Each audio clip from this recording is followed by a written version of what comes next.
Morning mga kalinis. Eto, magtatap na ako ng basura sa napakalamig na lugar.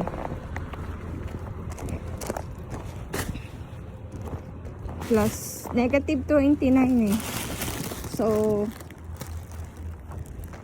nitong linggo, itong buong linggo, maganda yung panahon. Nag-start lang nitong Wednesday, biglang lumamig na. So, naging maganda yung panahon ng weekend hanggang Wednesday. Ngayon po is araw ng Sabado. So, since Thursday, Friday, 3 days ng napakalamig.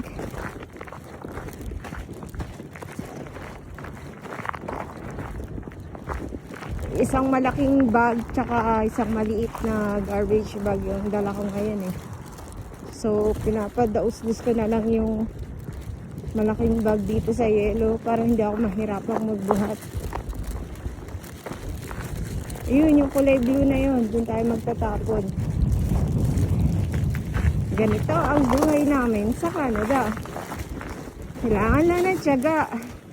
Pag maarte ka sa trabaho, walang mangyayari sa'yo. So, kailangan sipag at tiyaga, dasal. Yan, huwag kakalimutan. Tiyaga-tiyaga lang. Uunlad din tayo.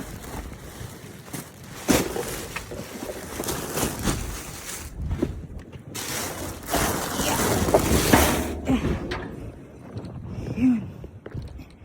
Kaya, dahan-dahan din ako maglakad kasi madulas eh. Lalo na yung black ice. Nako, pag nadaan ka doon, dulas ka, lalo na pag nagda-drive din. Yun. So, may isa pa kaming lilinisin after nito. Siguro mga 10 minutes na lang to kasi nagmamap na yung kasama ko, si mahal ko. Nagmamap na siya. Ang lamig, hindi ka tatagal. Kailangan talaga balot na balot ka eh. Hindi naman pwedeng tumakbo. Baka madulas. Delikado. Lakad-lakad lang. Okay na yan. Pasok muna ako sa loob habang pinapainit yung sasakyan. Malamig. Hindi kaya.